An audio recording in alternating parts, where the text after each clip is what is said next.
Here. TJ Heron. Here. Rhett Majorano. Here. Timmy Meats. Brendan Nash. Here. Victoria Small. Shay Blinsky. Aiden Eglin. Here. Lynn Hatcher. Ember Parker. Here. Nico Papadis. Here. Annabella Walsinger. Here. Anthony Wagner. Here. Kate. Sorry, computer just freaked out on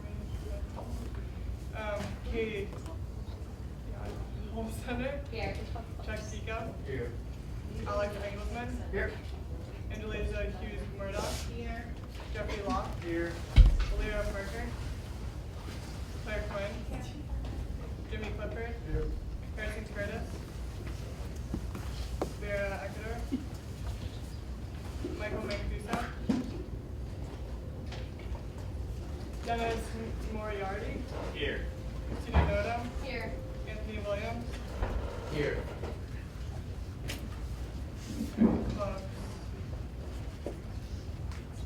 Sorry. 26 PCG. Here. ACM. Here. Active Minds. Here. APO. Here. Amnesty International. Here. Art Alliance. Here. AAUW Club. Here. Biosphere. Here. BSU. Here. Bomb Squad. Here. Cheers. China Culture Club. Here. Civil War Club. Here. Class 2016. Here. Class 2017. Class 2018. Here. Class 2019. Here. College Democrats. Here. College Independents. Here. College Republicans. Here. College Against Cancer. Here. Cooking Club. Here.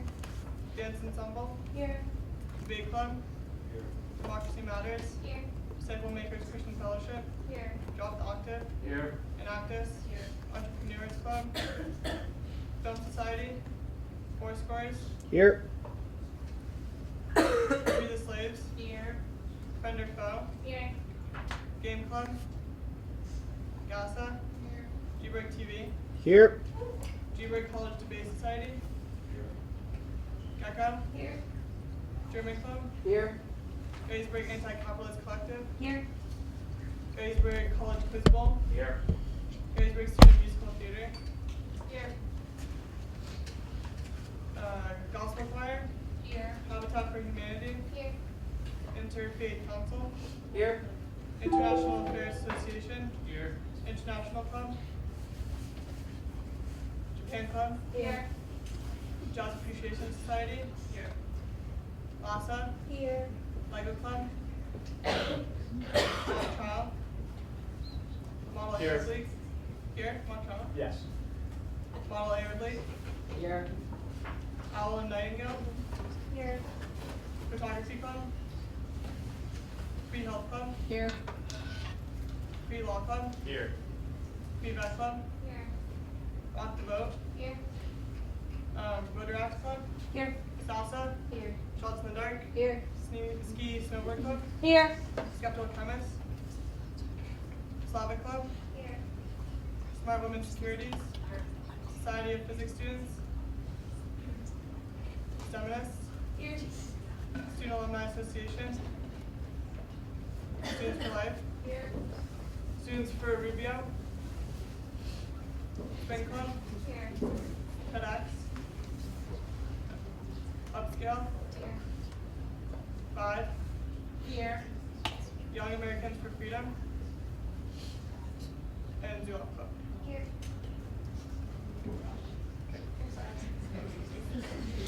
Motion to approve last week's minutes. All those in favor? Aye. All those opposed? Abstentions? Minutes carried. Hi everyone, thanks for making it out with the snow or freezing rain or whatever it is. I'm not really sure. Yeah. Just a couple announcements on my end. First off, Kelsey is here again, if she wants to wave. Club reps, she'll be standing outside the doors once the meeting ends, so please get a Get Acquainted Day form from her. She'll be there, get the form, it's awesome. It's also the last chance to nominate a senior for the Franklin Moore Award. I've been sending out the link a couple times. I'll send it out once more tonight, but I am handing in all the nominations tomorrow evening. So make sure you get your nominations if you want it in by tomorrow evening, and that would be awesome. Also, please do the campus climate survey. That is very important to the college. It's going to dictate how the college makes changes throughout the next couple of years, and having student feedback is going to be great. So not just typical student feedback, but everyone, because we really want to get a feel for what the climate is. So please take that survey. It's due February 23rd, I believe, and I can send out the link for that again. And finally, Residence Life is coming to speak with us today a little bit. They have a presentation prepared, so look out for that. Frank? No report. Mike? Hi guys, we have 6 requests tonight. So my request to everyone coming up to request the funds tonight is that go quickly, but don't skip out on anything important, but just keep in mind time, because we also have Residence Life presentation tonight. Other than the presentations tonight, last week was the last week to request your base budget from BMC. You can still get it though, but you have to request it at Senate. BMC tomorrow and Wednesday, there's still a bunch of spots open, so if you need money this semester, you can sign up online. That's it. Thank you, Lauren. Can my committee just meet with me after? Today we're gonna go over one amendment. It's like the smallest amendment you'll ever see in your life, so it should be like. Great, thanks. Kylie? Hi guys, I'm sure you're sick of hearing from me by now with all the emails I sent out, but unfortunately there's still been a whole bunch of clubs who haven't gotten everything in. So if you're not sure if you're one of those clubs, or if you're unsure if you're done or whatever, just come to see me after. Because of this, we have about 30-some clubs who didn't get everything in, and that would be a lot of wasting everyone's time to have to come and all be reorganized. So we're gonna say after this Friday, if you do not get your stuff in, you will have to come and reorganize, and you can't get any money. So it changes a little bit, but it's just gonna be easier and it won't waste anyone's time that way, hopefully. So please get your stuff in, or email me if you're not sure, or anything like that. I do have off-stars the next couple of days, so I should be able to keep up with all the emails. Also, we have one club coming today, the Refugee Action Committee. Sorry, I butchered the name. Great, and I just want to reiterate that Save Clubs, you do have a responsibility to get all your forms in. We did extend the deadline because we realized that a lot of clubs didn't do it, but Friday is the actual deadline. And if you don't get your stuff in, you do have to come be reorganized, and that's going to waste everyone's time, not just ours, but your guys' too. It's going to take us some time. So I know you all don't want to do that, so get all your stuff. All right, so there's no old business, and in new business, we'll start with the Residence Life presentation.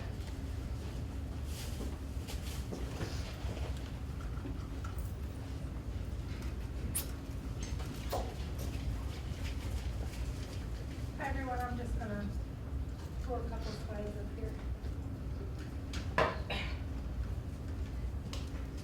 Alright, so for those of you that don't know me, my name is Danielle Phillips. I'm the Director of Residential and First Year Programs, and I want to thank you for giving me a couple minutes. I've been working with Taylor to get on the agenda to share some information with all of you and hopefully get a little bit of feedback as well. I met last fall with some members of CLAC, College Life Advisory Committee, to just get some initial feedback about what might be interesting for this group and the kinds of conversations that you may be interested in having. So I just want to take a couple minutes today and share a few things. One is we haven't really been to this group in a long time, so I thought it would be good to just kind of reiterate where we are from a housing perspective on campus as far as what's available to students, particularly going into the housing selection season here for next academic year, for those of you that aren't seniors and will be here next year, and also to kind of ask you to help educate your peers around housing selection. You've probably gotten some emails from me in the course of the last week or two with some information as well.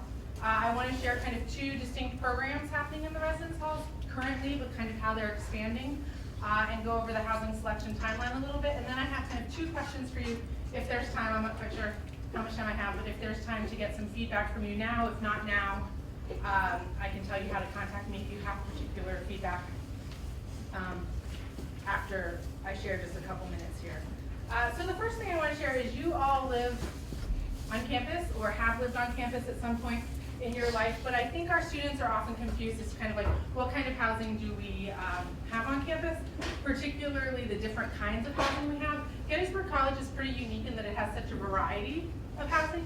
You may not realize that if you haven't been anywhere but Gettysburg, but we've done some comparison with our peers over the years, and most peer institutions have traditional halls like your Rice Paul Stein, Hampton Hubert Patrick, and they have apartments and suites. They don't have a whole host of stuff in between there. So I just wanted to share a quick snapshot of how many beds we have on campus and the different kind of housing there is. So it does range anywhere from your traditional residence halls, which are your first year halls, your Musselman, Stevens, Shooter, I think are included in those.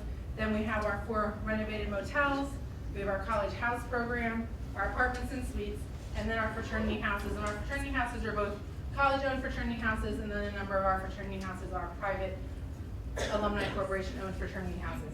But this is just a quick snapshot of the different options that students have here, and you'll see the different numbers there. The beds are like how many students can live in each of those places. And we have a total of 2,370 beds on campus. And you'll see, just for comparison, our first year, or our enrollment this past year was 2632. So then when you take the 2632 and take out the 200 students who studied abroad, the 137 who live off campus, and then our commuters, if you do that math, you can see that we're pretty tight on campus as far as how many beds we have and how many students we have to house, so we don't have a whole lot of flexibility. So that's something that I think is really important for students to know. We're trying to get them into housing that accommodates them the most based on what they want for housing, and every student wants a little bit different. But then also realizing that we don't have a lot of flexibility because we do guarantee and require our students to live on campus, as you know. 2 distinct programs I wanted to just talk about. Many of you have heard about many of you have taken a first year seminar and heard about the BERG program. It's been in effect now, I think, long enough that it has been here for all of you when you were first year students. But that is a program that we're really expanding, working with the provost office. There are currently 50 first year seminars for next semester, which is an increase from where we've been in the past, and trying to continue to house them by building in the first year halls, and then continue to expand the BERG program. And the BERG program, for those of you that weren't part of it, are the seminars that are part of the program where you're paired with not only your faculty member for the program, but the administrator. And we continue in residence life to look at ways that we can incorporate RA staff, our extended orientation program, CYC, a whole host of things into that kind of academic component of our residential living. And then we're also continuing to expand our college house program. We're really excited next year. We'll have 20 full college houses. We had 17 this year. We're really growing the program from kind of separate theme houses and spark houses into one comprehensive college house program. We have 3 new houses coming on board next year, and are excited about the faculty connection that we have with those. So those are just 2 kind of residence life focused programs that are open to the whole campus that I wanted to just make sure this was on this group's radar. Then the other thing that I wanted to kind of share with you here going into housing selection, like I said, you should have all gotten an email from either me or our office talking about housing selection coming up. Obviously, if you're a senior, you won't be going through housing selection, but if you could help your peers, that would be great as well. We're really trying to talk about housing selection in a hopefully student-friendly way this year, and really simplifying it into 3 phases. Phase 1 is taking place right now, and that includes kind of all your pre-housing selection. So if you have special medical accommodations, if you are going to be part of the residence life staff, if you're applying to live off campus, if you are studying abroad, if you're going to be a commuter. So anything that requires special accommodations for you prior to the regular online housing selection is happening between now and spring break. There is a link, I won't bring it up here for the sake of time, but you all got it in your email to something called the Guide of Housing Selection, and that goes through every single thing that's happening between now and spring break, and deadlines and different things like that. So please, if you're looking at or have friends or fellow students that are looking at some of your special housing options, Greek housing is one of those I didn't mention, as well as college houses.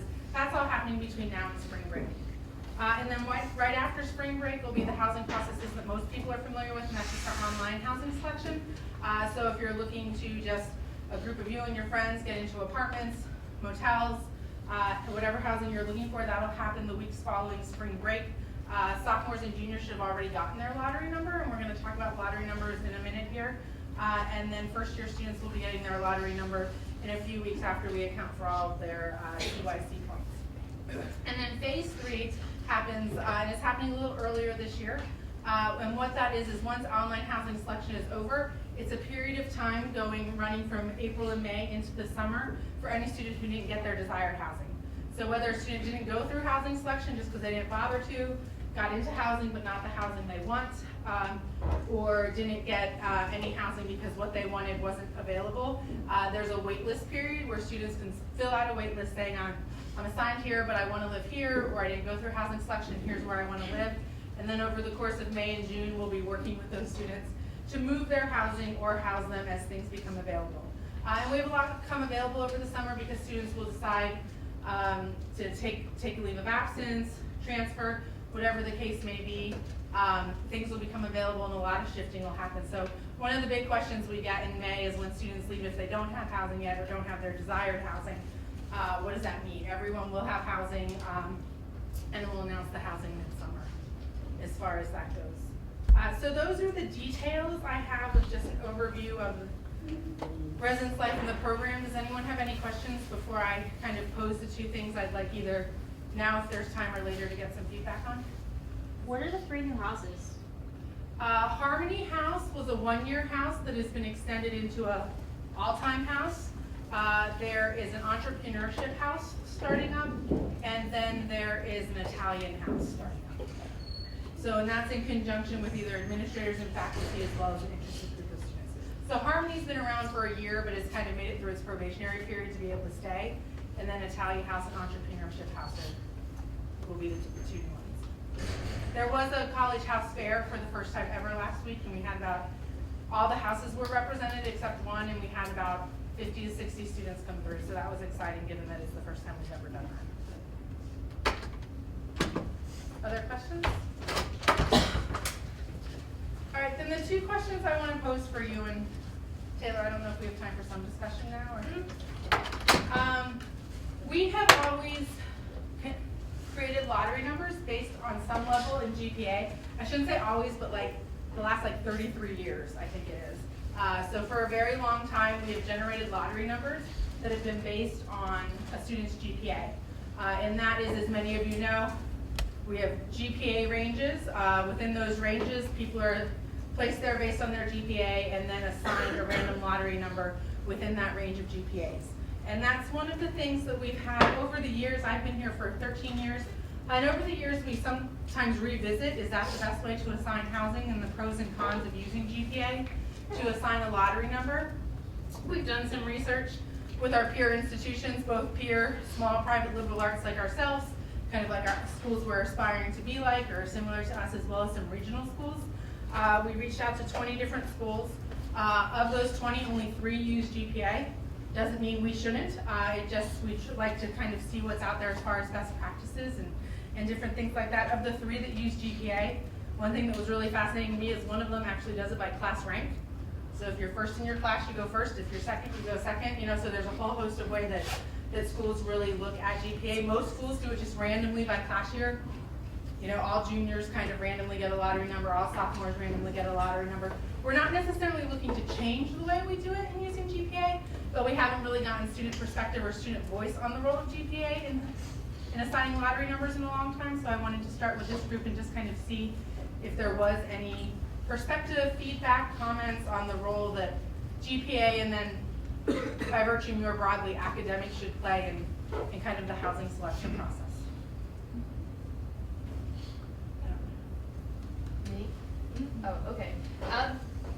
I've heard from some people with the GPA saying that for the most part it works for a lot of people, but at the same time sometimes they believe that the GPA ranges might be too large and that students who are doing very well in school get not the greatest lottery number, and so they don't really get a great choice in housing. So I would recommend either making the ranges smaller and having them correspond better with the numbers, or I kind of like the idea of the class rank thing because then I think it makes it more lucrative to do better in school for the better housing. Yeah, I also fully support doing it by class rank. I think that good housing should be a reward for students who are very focused and dedicated, and it provides not only a reward telling people to keep working, but it also inspires them to work even harder so that they can get the housing that they want. And then that also places them in an environment where they know they can do well as well, and they can continue the hard work they've been doing. I like the idea of the incentive-based thing, but as a different incentive, have you guys ever considered incorporating the point system itself into the housing selection? That's something that always just kind of floated around in the back of my head, like, 0 points, you're in the pool for the first selection of the lottery. Have you guys ever thought about incorporating that into it as an incentive instead of GPA or as a mix? We have not in the lottery number generation. Now we use the points and the number of, I'm assuming you're talking condo points. Yes. But condo points we use for different housing processes, like in order to be eligible to apply to live off campus, you need to have less than 4 points. In order to study abroad, you need to have less than, I think it's 4 points, and different things like that. So some of our non-general housing has like a cap of like, you need to be in good standing, which we view as an institution as like 4 points or less. But as far as in how we generate lottery numbers, we haven't done that or thought about doing that, so that's something to think about.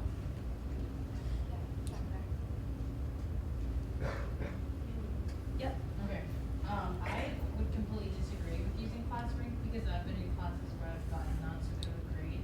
I felt like I worked hard in classes where I've gotten like A pluses and like haven't worked that hard. So I think it's really unfair to use that as a measurement.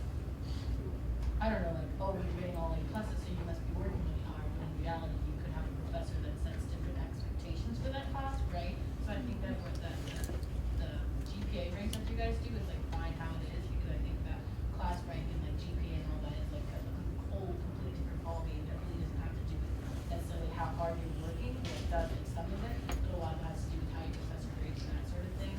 And then the second thing I wanted to ask before was if you could just talk a little bit about how the lottery number works for groups that are sitting on campus, like the group switch agreements. I still would like a little bit of clarification on that. For off-campus or for room switch agreements? Okay, a room switch agreement is when you're only here one semester. So whoever is here in the fall uses their lottery number to get housing, and then if you're the person here in the spring, you just sign a room switch form that when they leave in the fall, you'll be taking their place in the spring. So the lottery number works by whoever's choosing housing for the fall semester uses their lottery number. Okay, so my understanding from the email was that if you had a room switch group, you could use the lowest number in that group as opposed to whoever is gonna be staying on campus using that lowest number, if that makes sense.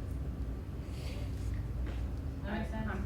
No, I'm sorry. Okay, so say like you have a group of 6, 3 people are studying abroad in the spring, but one of them has like number 3 lottery number. Okay. So like because they have the group of 6, they have to use somebody that's in the group of 3 fall's lottery number, or can they use that number 3 because they have You know, if they have the room switch agreements prior to going through housing selection, they may be, because a lot of the people who do room switch agreements, they've already gone through the housing selection process. So if they have the room switch agreements prior to going through the housing selection process, you may be able to use the spring ones. I would come check with our office. I don't want to misspeak. So like I said, most people find people who are going to be here in the spring and after housing is already assigned to a room switch agreement, but we may be able to coordinate it that if there's a group of 9 and 3 of those are here in the spring and 3 are here in the fall, we may be able to use the lowest of the whole group. Are there any other questions for this discussion or comments? Right, if you have feedback that you don't want to share here, or you think when you go home you have feedback, let us know. I think in talking to students, we do get the general sense that some sort of continued academic success initiative in assigning housing lottery numbers are things that people are in favor of, and obviously any decision we make wouldn't, be for this year given that we're in the middle of the process. But so if you have feedback, or as you're talking to your peers, if they have feedback, please feel free to email me or stop by the Residence Life office as well. The other thing I'm interested in hearing a little bit of feedback about, if you have any as well, is, as you know, if you've been here for a number of years, Musselman and Patrick are kind of this swing space that we've used, for lack of a better word, when we have a large first-year class. There have been years that we've had first years in Musselman, which is traditionally a sophomore hall. And when we have a large sophomore class, there are years that we have sophomores in Patrick, such as this one, which is traditionally a first-year hall. And all of that is done very kind of retroactively. So basically, as we are hearing from admissions and getting reports from admissions about how many students we'll have here in the first year class, and we're hearing the retention report about how many sophomores we're anticipating having, we're making a decision very late spring semester, early summer, as to how many beds we'll need for sophomores and how many beds we'll need for first year students, which really dictates whether there is first year students in Musselman or sophomores in Patrick. One of the things, because almost every year we have one or the other, is we're trying to think how can we more proactively build a successful residential program with our first years and sophomores, particularly in those 2 buildings. So we've played with the idea of, do we intentionally have Musselman and Patrick as mixed first-year sophomore halls, so we can proactively fill the programs and potentially build, anything from, not building a specific program to building programs around like upper class first year, mentorship programs into the residence halls. So basically the question we're starting to explore is, do we proactively have Musselman and Patrick serve as first year sophomore mixed halls, or do we continue to do it on a reactive basis based on enrollment? So once again, if you don't have any feedback about that, that's great, but if you have thoughts or feedback about that, it would be helpful to hear some student opinion. I'm gonna speak, I'm gonna speak against that. I feel like the reason we have one first year live in the same hall is so they can get to know other people in the class really well, so they can become comfortable with other people who are also going through the same experience they are. I think the mentorship idea of having sophomore mixed with first years is a good idea, but I also think that since housing is done completely randomly putting students into that, or randomly not putting students into that would be not unfair, but a little odd, if that makes sense.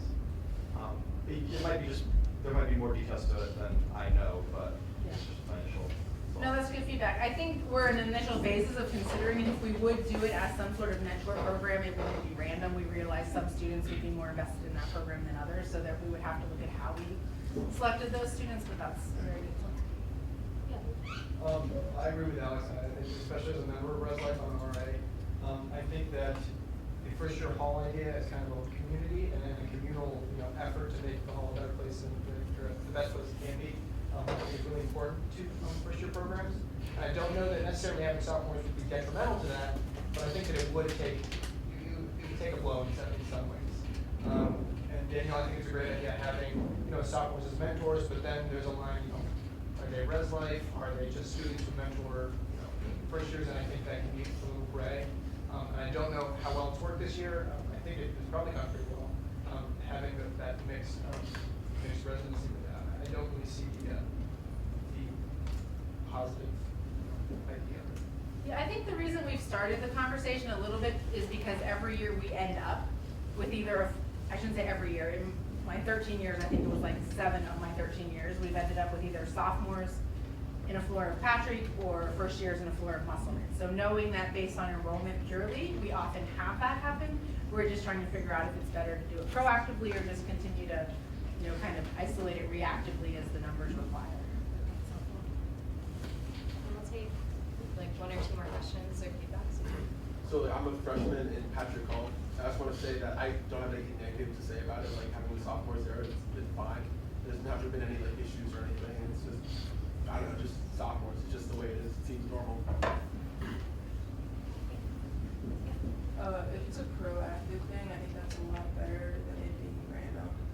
I know as a first year, I've had questions about classes and stuff, or just about settling into college. I think it will be beneficial if you have older people there who sort of ask. So if people want to do it proactively, I definitely don't see how there would be any cons to it. I feel like it's a lot more beneficial than having it randomly.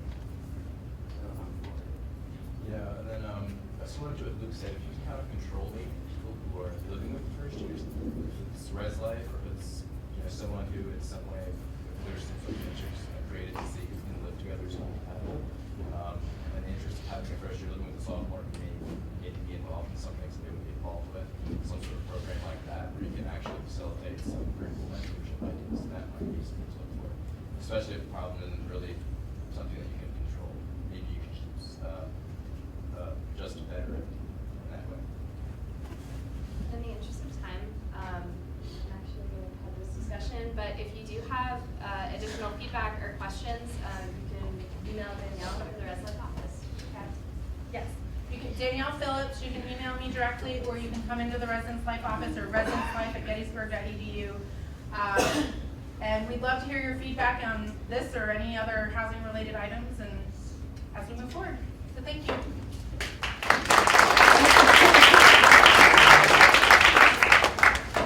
Thank you. And now really quickly, Lauren is going to present an amendment that we were talking about the past couple weeks and we have just pushed back.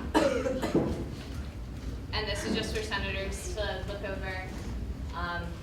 If they have any feedback, they can say it now, but we'll vote on it at the next meeting. like really small change. So when Kylie talked to you guys a while ago, she said that they changed the number of people required in the club. They changed it from 8 to 6. We literally just changed the number. But we have to vote on it. But still, if you have any objections, please.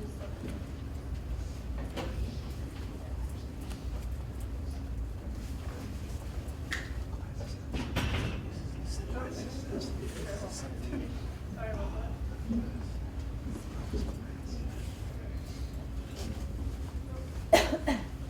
Sorry, 1 second. Okay, I'm just gonna keep it here. That's okay with you guys because I guess it didn't attach. But so this is what we changed down here. Minimum of 6 students and 1 faculty advisor are required, and before it was a minimum of 8 students and 1 faculty advisor are required. Any comments? Anything that anyone wants me to change before we table it for next week? Why change it? Just why? We just thought that a lot of clubs have really good ideas, and 8 members is hard to get sometimes. Even if you have a really good idea, only 6 people are really committed to it. So we didn't think that 8 was a necessary number to create this club. Yeah. Now we just have to have someone in motion to table. Motion to table. All's in favor? All's opposed? Abstentions? Everyone is tabled. Thank you guys. Okay, so now we're gonna move on to budget requests. Senators, did you have a chance to look over the Excel sheets that Mike sent out? You can pull them up on your phone if you can't see them on the screen, and we'll try to make this go as quickly as possible because I know we're running low on time. So first up, we have Black Student Union coming for a budget request of $2,297. And I need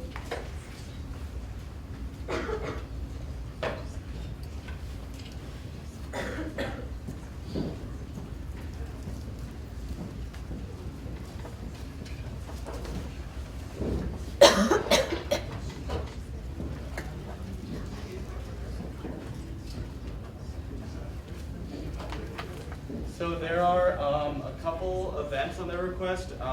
So I think it would make more sense if we went through each event and then commented per event instead of mixing it all together at the end. We're still going to vote on the entire request though because we can't vote per event, but that's how we'll do this.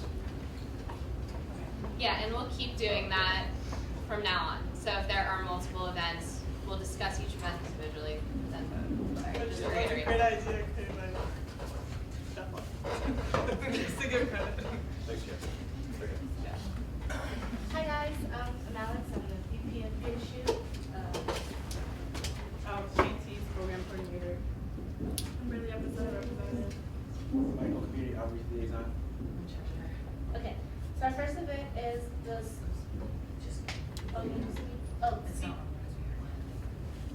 speed dating was this past Thursday. It was in the attic, we co-sponsored with ATL and UG. It was great, we have Blue Green Wings, good turnout, wish more people could have came. It was really nice. So our next event is Soul Food Dinner, that's this Friday. That's Friday. And we're already advertising for it, and it's the purpose of this event is to bring African American culture from cuisines to campus. It's kind of similar to Alaska Dinner. And we're going to be ordering food here from the same place we got the food from for Birdburst. That's in Maryland. So that's what you see listed here. That's it. And that. Does anyone have any comments on soul food dinner? Next event is Holly Heart. That's a movie screening. That's the 22nd of February. And we're only asking for the movie rights for here. Did you discuss with some person about? Yeah, we had the discussion of the legality of not getting movie rights and just renting through a streaming service, but I don't think that's legal. So we're just gonna we're okay with the movie rights price. Yeah. Sorry. Okay, that's that bit. Any questions? Like history month. Yeah, question about that. I know that like the film society sometimes, like they have a budget with some money towards like doing events where they do movies. I don't know if you've talked to them about possibly co-sponsoring. I don't know, just a suggestion. We probably could co-sponsor, but we'd still need to use this money for the movie rights, and because it is Black History Month, we thought we'd sort of pioneer this event on our own. Yeah. Alright, guys. Don't try to like that. There you go. Okay. Sorry, okay, event 5. It's called Do It for the Ladies. This is a new, event that we're doing this spring. It's going to be, an event to raise money for a women's health organization. Most of the proceeds that we're making are going to that. The Go Red for Women campaign, so that's why it's called Do It for the Ladies, and the theme is gonna be red, so guys and girls will wear red, and we'll kinda like celebrate women's health. It's going to be in the attic. It's March 19th. So, we're asking for a veggie thing. And yes, this DJ, I thought, Yeah, we got it. I thought you did. Do you want to stick with the recommendation? Yeah. the Okay, 250. so, Yeah. okay, so we can change that on there. To 225. Yeah. Okay. Yeah, we were going to recommend half of that because we thought that was a lot for a DJ, but I guess if we're on the same page, then that's the request now for 250. You can change it if you want. It lets you, yeah. Okay, so that's saves half. Yeah. Great. See? Yep, and that's like decorations, because you know, red, other things. Initiation dinner, this is an annual event that we have. It's basically celebrating, people who join BSU, they're being initiated into the BSU, they're actually an official member coming to the BSU. That doesn't make you a member. You have to do 4 community service events, and we keep track of those. We advertise it to the group, and we can sign up, and we can do certain things. So this dinner is specific for them. We're celebrating them and their accomplishments, and so that's basically the goal of that event. And also, this year at our initiation dinner, we're gonna be inducting in the new exec board, so there'll be like a passing down of something to people that are coming to take over.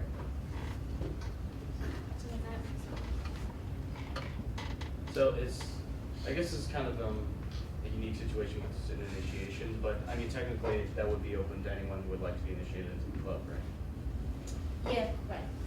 Along with the requirements? Yes, you have to, yeah. So was the question, is it open to the whole campus? I mean, if you want to see people being inducted to the BSU, you can come. All right, and then our lock-in. Also another annual event that we have. We're having it during the night before the Acquainted Day, so it's a way for BSU to kind of get acquainted with, kind of get acquainted with the prospective students that are going to be here on campus. So we're going to have in the IRC, we usually lock it down.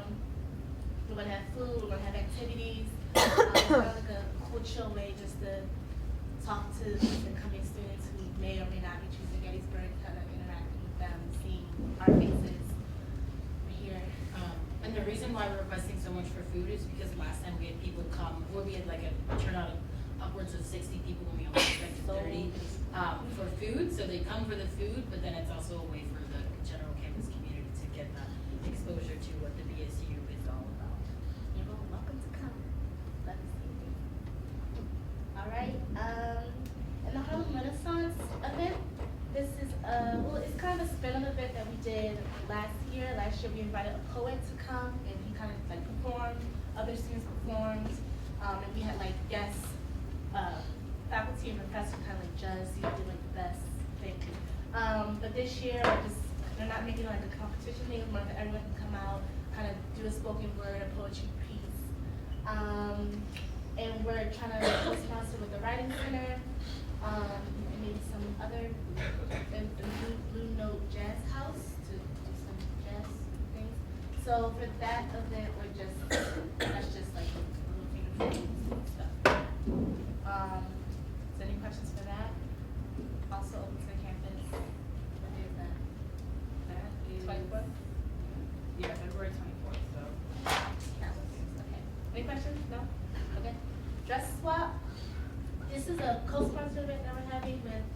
lots of gossip, vibe. This was also an event that two students started last year where they brought all donated clothes from the campus and they basically set it up in a gallery, like we brought like the hanger hooks and it was really nice, we brought little foods, people could come, oh I like that shirt, ooh, I want it, good, there you go. So that's what we're doing for that, and that is, because they always donate for us, so we're gonna check in for that. And that's also open to the campus and Big First. Okay, so since the DJ is now less expensive, they are actually asking for $2,072.99. The BMC recommendations are just to save $100. We're not recommending for the vegetable platter to do for the ladies event, which is $30, and we're not recommending for fruit and dessert platter for initiation, which is $70. So our total recommendation is $1,972.99, and we're open to any other questions or suggestions. Harrison? Just to go back to the ethics of the $300 movie thing. I mean, raise of hands, right? How many people have streamed something here from a website? But, okay, let me clarify that before we listen to Harrison. So, the law of movie rights is that if you are streaming a movie to a public audience, you technically have to buy the movie rights for it. So if you're streaming a movie in your apartment, that's private. If you're streaming it here, although this is a teaching setting, and we talked about this for a long time about the legality of this, technically anyone can walk into this, and technically you have to buy the movie rights, which is really annoying, but the fine is like $25,000, jail time. What building are you holding it? If you hold it in a building with a room that you have to swipe in, then it's no longer public and it's private. Harrison, we can't fund illegal events. No, no. We asked the film professors and they said no. They Yeah, said we talked about this for a long time, because we fund movie rights all the time, and they are really expensive, but if it's $300 and 25 people, 30 people come, I mean, per person, that's not as expensive. It is a worthwhile event, but yeah, we talked about that for a long time, and it's just not worth it. Any other suggestions or questions or motions? Yeah. Motion to allow the recommended amount. Second. Second. All those in favor? Aye. All those opposed? Abstentions? Congratulations, the recommended amount.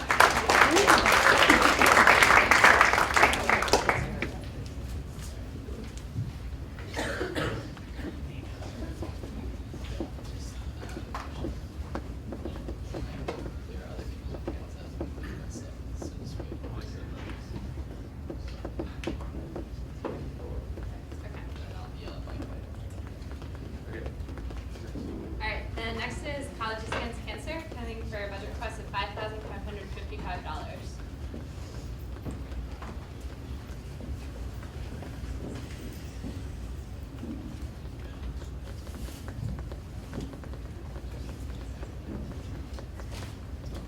Hi, my name's Brandy. I'm the treasurer for Colleges Against Cancer. We actually only have one event this semester, and it's a campus-wide event. It's one of the bigger events on campus. It's Relay for Life. It's taking place on March 18th from 8 p.m. to 6 a.m. This year the theme is competing for a cure, so it's more like sports themed. There are a lot of details I outlined on here. I'm not going to obviously read all of them because I'm not going to take up that much time, but I will go through each different category. So, of course, food at an event. We do have pizza at nighttime and then breakfast in the morning because it does go till 6 a.m. and food is one of the main attractions for people to actually stay. And for the pizza, I did look up Tommy's. We would order it from there. That's the cheapest. I looked at Antica's too, but it looked like Tommy's was cheaper for ordering bigger pizzas. Obviously, since it is on campus, there are no travel expenses, so that's good. And then starting with other expenses, so we do have team recruitment PR. That's basically trying to get people interested in going to Relay for Life and trying to just kind of push them to sign up, because I know a lot of people have trouble actually going on their computer and signing up. You kind of have to beg people to do that. But for like recruitment and PR, we do have programs for obviously Relay for Life, which is just $20, and then the prizes, those are all going to be under $50. They're more like gift cards, gift baskets from Walmart, so like different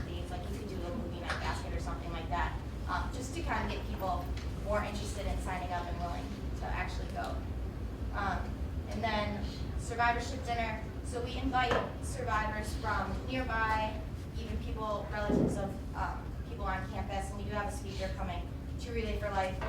So we have a dinner, and it's catered by La Bella Italia. We did it last year, and these were the, this was the cost. We've done it for several years, and it always seems to work out with La Bella Italia. So those are like different things for that dinner. And then we have different activities. So as you walk around the track at the field house, there are different things that you can be doing. So like minute to win it games are very popular, along with like the frozen t-shirt contest was very popular last year, and the food eating contest, just to have something different than you just walking around the track. And then miscellaneous supplies. So obviously a lot goes into this. You need a lot of different random things. So like trash bags, paper towels, paper plates, and it is an event for around 500 people, so we need a lot of these things. And then the glow sticks for Luminaria and miscellaneous supplies. We have a Luminaria kind of ceremony where people can come in when they register. They can buy a glow stick, buy a Luminaria bag, and kind of honor someone that they know that is dealing with cancer or that has dealt with cancer. And then decorations for the event. So we have obviously the more basic things like tablecloths, streamers, balloons, and then a helium tank to fill up the balloons. And then sports decorations, those are more theme-based, and those can be bought like Dollar Store, Walmart, just to kind of decorate the field house because it's not that decorative. Not a lot of people think it's a place to be, so we just want to kind of make it more the atmosphere better. And then raffle items. This goes the same way as the prizes for NPR. These will be all under $50. I know some people are worried about, or like you would be worried if we were to spend a lot of money on, say, like a big TV for someone. We are not going to spend that much money on one person. We'll just have, like I said, for the prizes, little gift baskets, gift cards, kind of a bunch of different things that people would be interested in, and then they can buy raffle tickets and just enter their name in that. And I've already talked to my club, and they're completely on board with keeping it under $50. And then education and advocacy, this is just kind of like advertising for the event. So the campus will be painted purple, and so like ribbon, just posters, everything, just to kind of get people excited for Relay for Life. And then obviously DPS for the night of Relay, we need that, and that's $175. So that all does come out to $555. And I do believe that is a little less than last year. We kind of cut back on the events that we've done. We used to have a kickoff, but we did that in the fall instead. Okay, does anyone have any comments? Before we make motions, just make comments. So, Kate? Did you reach out to local vendors in town and see if they're willing to donate some of the prizes and raffle items? Donate, we have asked, yeah, we've reached out to them to donate some of the raffle items, yeah, or like gift cards. I know we did that last year. A lot of people, you split up time and you would go, one would go to this restaurant, one would go to that restaurant. We don't get as much as we would hope. Yeah, we do try to do that. What happens for the people who just pay like at the door? Like where does that money go? Pay at the door, that's just $20. It goes to the same place that you would pay online, so it's $10 online. It just goes to the American Cancer Society. Any other comments, questions? Any motions? Oh, yeah. Full amount. Yeah. Motion to approve the recommended amount. All's in favor? Aye. All's opposed? Abstentions? Congratulations. Thank you.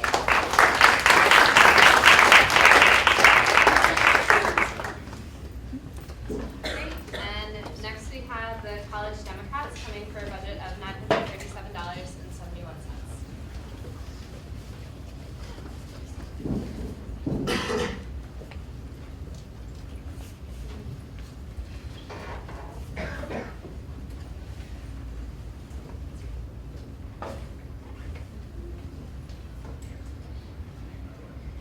Hi, I'm the president of Gettysburg College Democrats.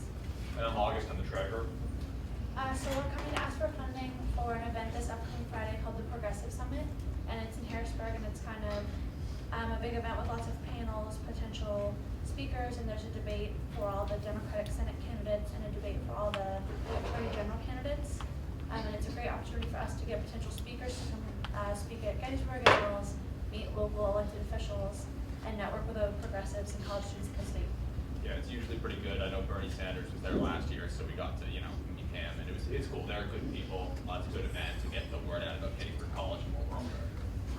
So our first cost is food. We only need to cover one meal. It's a little expensive, but we have for 9 people, so that works out to about $15 per person for a meal. The rest of the meals are covered in the ticket price. So all we need is that one meal, and it's actually a great opportunity to network with local politicians, because everybody after the opening ceremonies goes out to eat at local restaurants, so we get to meet different people. It's a meet and greet networking event. It's usually pretty good. Our second expense is travel. We need a college bus or shuttle bus to Harrisburg and then back. Unfortunately, none of our club members are certified. We couldn't find anyone who's certified to drive a shuttle bus, so we need a college driver, but we did talk with the committee, and we agreed to put in $10 a person to help offset that cost. So it'll be $10 a person, and we'll take $90 out of this final cost. And then there are the 2 hotel rooms we need, and those are right here. We're going to fit 4 to 5 people in hotel rooms, so we're going to try to cram it in as much as we can, 1 for boys, 1 for girls. We're trying to be as thrifty as we can with that. Unfortunately, it is an expense we need to cover. And then we have the ticket prices, which are work out to around $27 per student. They're for 2 days, a number of panels, interesting speakers, and several meals. So that's usually a pretty good deal. And it'll be fun. We have 9 students available, and actually all the slots are already filled. And we opened it up to the entire campus, and it's coming up this weekend. That's all. Great. Are there any questions or comments? Yeah, Harrison. For programs like this, are students aren't they usually required to pay for their own food when they go like this? I know for Model Arab League and IA, whenever we go to travel, they get paid for. There's no rule about that, but it's ultimately up to what you think is best. Question about the vans. Are the buses, are those with student drivers? I forgot what we discussed. No, it's with we're paying for a college driver, but it's just 2 hours there and 2 hours back, so it's only 4 hours of driving. And we're chipping in $10 per student to help offset that cost. So it'll be $90 offset the cost of the driver component of the bus. You'd have to rent a shuttle bus anyway. By the time we knew the dates of the trip, we couldn't get anyone certified in time, but next time we have an event like this, we'll have a driver. Okay. And is this one van? One van. Yeah, one van. Oh, 11 person van. The BMC can't recommend travel like this without a student driver, so I believe the price for a van with a student driver is $90, so we're going to recommend 90 instead of 144. That's my only recommendation. So what would your total come out to?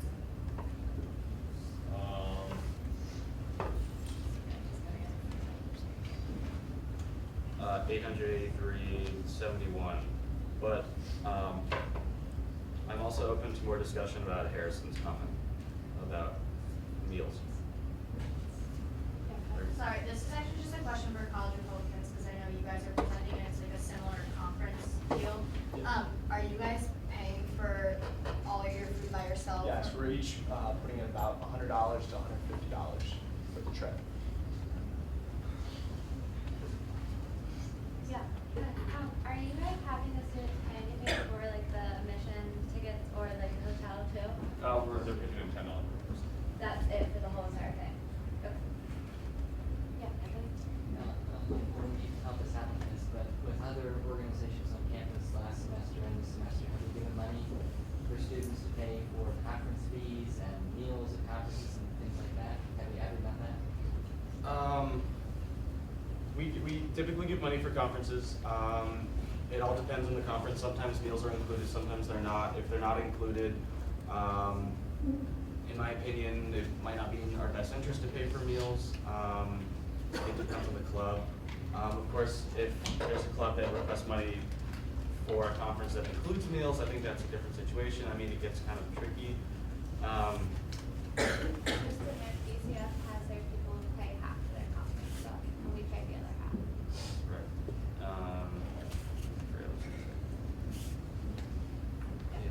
Mike, how much money do we have left in the Senate account?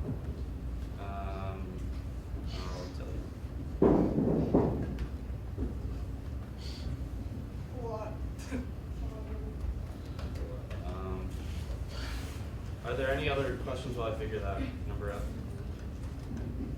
Yeah, I mean, obviously, I don't know the financial backgrounds of all your members, but I feel like asking them to pay $10 versus $100, like, that's, that's a fine difference, especially, maybe some of your members can't afford $100. So like, I feel like $150 for one meal for one night, especially considering that they're already giving up their time to this cause and like chipping in money and like, all that kind of stuff. I feel like that's not too much to ask. I mean, I feel like that's enough to ask. But, I don't know. No, I'm No, that's a good comment. I also think it's important to take into account that this event is this weekend. And so some students who may be able to pay, may be able to save their own money to pay for $100 worth of a trip, are going to be able to do it in 5 days. And no, I'm personally. What's that? I'm personally in that boat. I'd have to give money somewhere. There's around $34,000 remaining in the club's account. Correct, plus the rollover account. This is still a discussion. Yeah, wait, sorry, so, just because I'm bad at math, so, the $150, that's split between 9 people, right? That's not like per. No. Okay, so. All nights for one meal. Okay, so if you're chipping in $10 and then you divide that up, that's like pretty much like $12 a person, so like $20, like, I just don't want people to think that like everyone's paying like $100, like, that's a lot for college Republicans, but like, $20, like, is that gonna like put enough people out that you don't think that you guys would be able to go anymore? Like, I don't know, I don't understand where the $20 figure is coming from.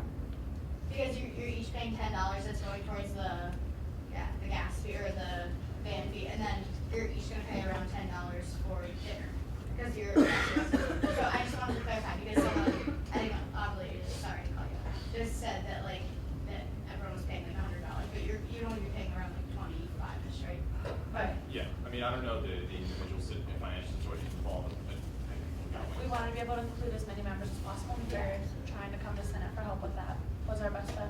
Yeah. Yeah. Motion? Okay, is there any other discussion before you take a motion? Okay. I motion that we approve the recommended amount by the BMC. Second. I couldn't hear it. What was the motion? I make a motion that we approve the recommended amount from the BMC. Second. All those in favor? Aye. All those opposed? Abstentions? Congratulations.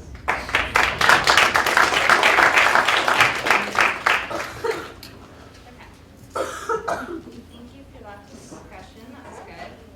Moving right along, we have College Republicans coming for a budget request of $1,302.96.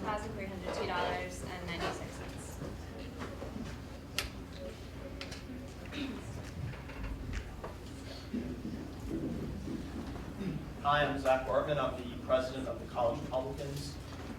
We're asking for $1,300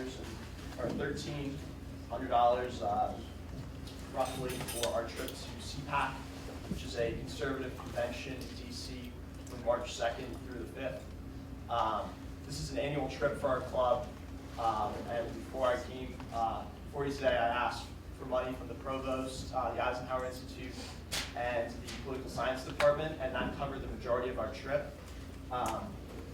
But we still have a few more expenses with regards to the hotel rooms, the registration fees, as well as the parking. That comes to $1,300. CPAC is a great opportunity for our club members to seek out internships and jobs. They have a fair for that, as well as to hear the Republican presidential candidates over the course of 3 days. This is something we do every year.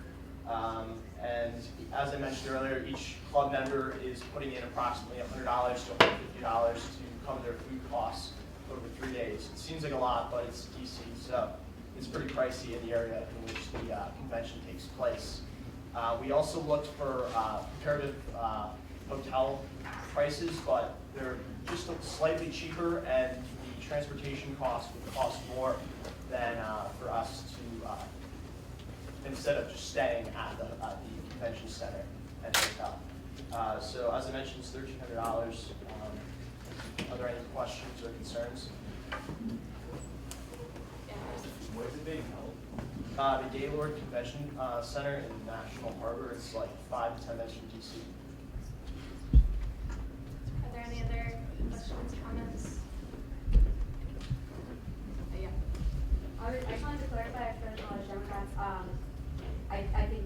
why there aren't a lot of comments is because they did seek funding and they did get a lot of funding from the provost and you guys. I don't want you guys to think we're like picking on you guys or anything, I just wanted to clarify that. What is BMC recommending?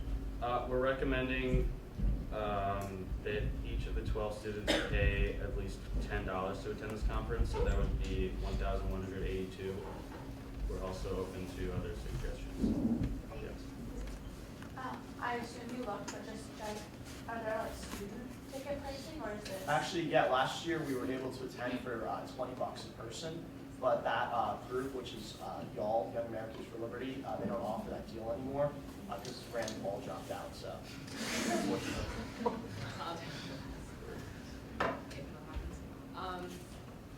Any other comments? So you're recommending that they pay more on top of $800 a third? I don't remember discussing that every student would pay that much money. I didn't know that there was a contribution to this event. So every student is paying $100? Yeah, I mean, for their food costs, it's pretty expensive in that area. So they're just paying for the food costs? They're paying for their food Okay, costs, so yeah. the precedent that we kind of have begun this semester is that there's a contribution towards conference fee, not really food. So I don't know if that contradicts anything that's been done in the past, but that's $10 towards the conference fee. Yeah. Well, typically, I remember because I've been on many of these particular conferences, BMC usually covers all of the conference fees, but all of the food is usually up to the participants. I remember last year we went to South Korea for a World One, and that was pretty expensive for most food, but college didn't pay for everything else. Okay. Yeah, I guess in the interest of, it's more just saving money, but that's the recommendation that we came up with as a committee, the $10 contribution. That's something that we'd really like to begin for every conference, just a small contribution from every student going. I don't think $10 is a lot to ask for kind of a weekend at an event like this. Are there any other comments? Any motions? Okay. I motion that we allot the recommended amount from the end. All those in favor? Aye. All those opposed? Abstentions? Congratulations.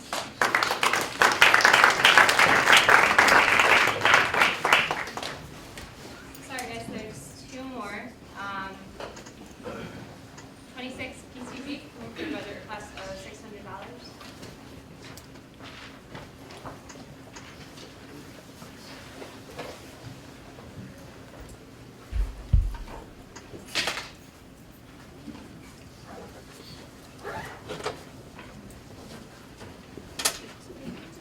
Alright, I'm gonna try and make this quick.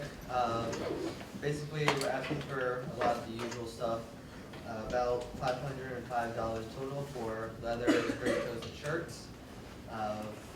Everyone, I would question why do we need more of this? Well, things break, things wear out, and we also have a lot more people. Greatcoats are for cold weather events, which there's snow outside, so it keeps us warmer. And right now we have 3 that we're sharing among 8 people. One of which is my personal one, so we need more greatcoats if possible. The next event was Lincoln's birthday party, which was open to the entire campus, and was this past Friday. We had about 20-25 people show up, and it was really fun. The next one is the Victorian dance. We're asking for $25 for cheese and crackers and drinks. Basically, the Victorian Dance Ensemble is a Civil War dance ensemble that teaches you how to dress and act and dance in period garb. Usually they go for about $400, but we get lucky and every year they come free for us. So we like having them on campus. It's open to everyone who wants to come. And then the company drill, which is we can properly train new members of the unit. And all we ask is $4 or $5 for a college band because I'm certified and I will drive down to Virginia where we have the drill with everyone else. So we have a total of 600, right? 600, yeah. Okay. Are there any comments? Can you just explain what the acronym of your club stands for? This happens every year and nobody ever noticed 26 PC. Pennsylvania College Guard. The 26th Pennsylvania College Guard was formed out of Gettysburg College by the students back when Gettysburg was invaded by the Confederates. The PEMR is Pennsylvania Emergency Militia Regiment. Thanks. We recommend the full amount. Questions, motions? Motion to recommend the full amount? Second. All those in favor? Aye. All those opposed? Abstentions?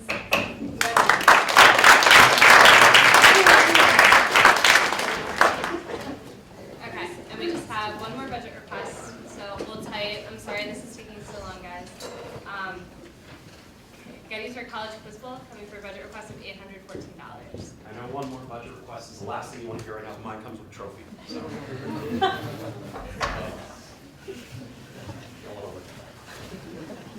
Okay, so yeah, when I mentioned last week that we got a second in competition, there's the trophy. So I'm here to talk about 3 events. First one was this past weekend. It was the MLK is the acronym for the tournament set at Maryland. I know you don't usually recommend driver rentals. I just put that on there for the sake of documentation. Otherwise, it was van rental fee and entry fee. Are we going event by event? Yeah? Yes. Sure. Okay, so I assume anything about that. Okay, event number 2 is next month at Penn. MUT stands for Minnesota Undergraduate Tournament because it's written by people from the University of Minnesota and it's an undergrad only tournament, which is nice because you're not playing against grad students. I have van rental and entry fee here because hopefully in the period between now and this tournament, at least one of us can get student driver training. That's the plan at the moment. Any questions about that?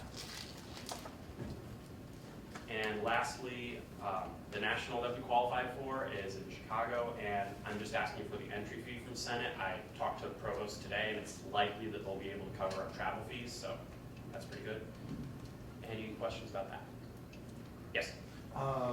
Does the entry fee, or do you guys have plans for lodging? Lodging will be covered by the provost, most likely. I'll know for sure by the end of the week, I think. What does BMC recommend? Just to be fair to everyone, it's a cyclic precedent. We can't recommend for reimbursement because that's something that we've stuck with since the beginning of the year.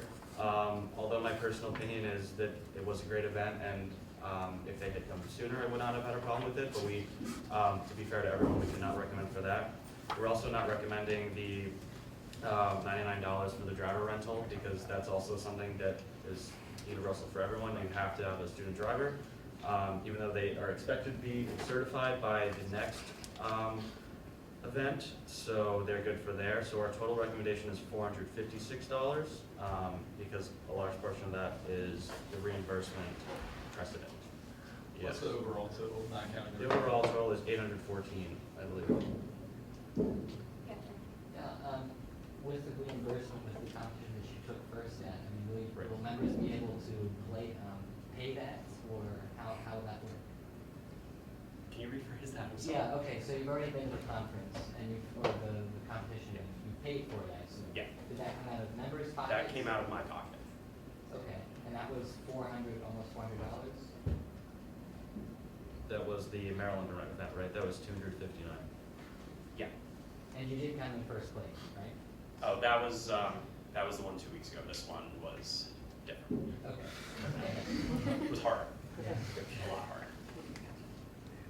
Can you clarify on the reimbursement policy, because throughout the last semester we were able to reimburse. So is that We are able to reimburse, but the BMC as a committee since September has chosen to in accordance with the college life office, since it's so difficult to do reimbursements, we have been told to not recommend them. So I'll just explain that again. In the college life office, when you get your credit card, if your budget's approved, it's really kind of just a challenge for them to provide reimbursement. So we encourage every club to come as soon as possible for events, so we don't really have to deal with this. So I am not really, as a committee, we've decided not to recommend any reimbursements, even if they are a unique situation like this. So that's something that I just have to say, but it's up to you. Yeah, Joe. As someone who has completed reimbursement all throughout last semester, it's not that difficult. Well, it's the offices. It's just a policy. Yeah. Yeah. Are there other other forms of reimbursement that you can get? Perhaps retroactively the provost office would be willing to give you your money back, because, I'm sorry, but us expecting him to pay $400 out of pocket is ludicrous. I could talk to him about that. I Yeah. didn't because Yeah, you may we hadn't want had to this talk to meeting yet. him. Hmm? You may all wanna are allowed talk to recommend what he's asking you for. You don't have to do the BMC recommended amount. And we can also table it if they're not feeling good, but are there more discussion? Are these discussions or motions? Yeah, Brooke. Do you need any of this money like now? No. Like, if you want to table it till next week, that's fine. The next event is March 20th. Right.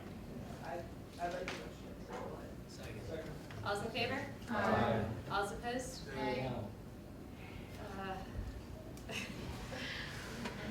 It's fine, just. No, just, all right. Abstentions? Okay. The tabling's passed for right now. Okay, so we'll get you next week. Yeah. All right. Fair enough. Thank you. Okay, and our last thing we have is the Refugee Action Committee coming for Senate recognition. You wanna come up with me?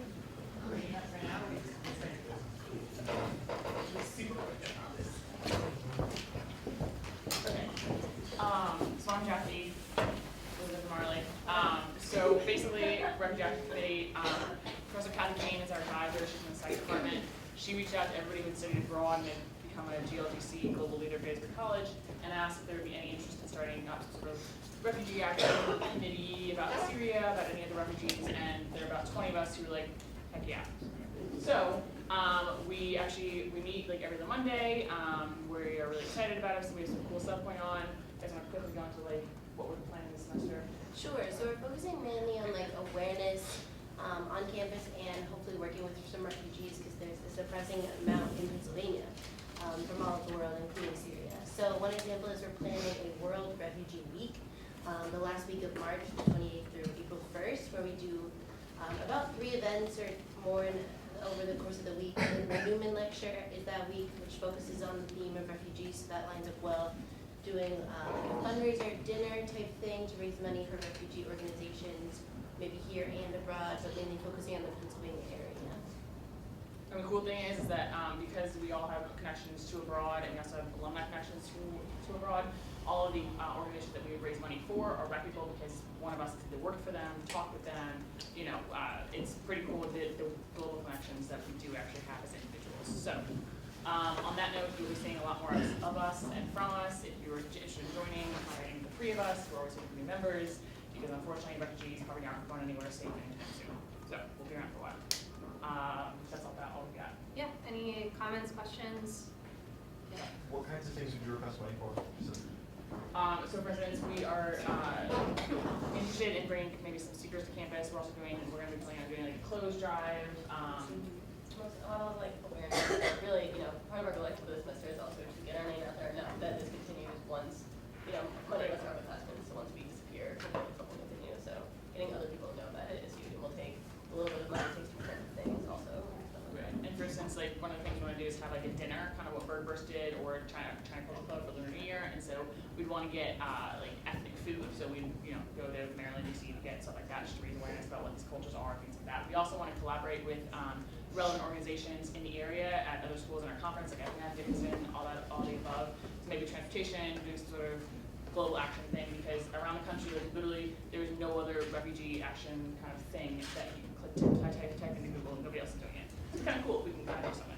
So, Great. Any other comments, questions, any motions? Motion recognized. All's in favor? Aye. All's opposed? Abstentions? Congratulations. Okay. Thank you so much for sitting here for so long. We'll just go through committee reports really quickly. So academic affairs. No report. EMC.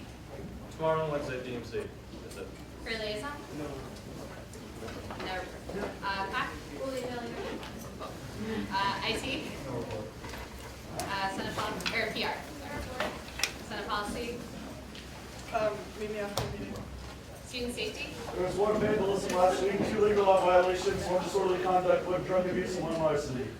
Okay. Guys, hold on, please. And sustainability. No. Any club reports or announcements very quickly? Snowball lanterns are gonna be sold tomorrow, so that's the last day you can get them, so they're in the cup in regular cup hours, lunch hours, so just do that if you wanna get a lantern. Great. Any other? Awesome. Motions? Motion to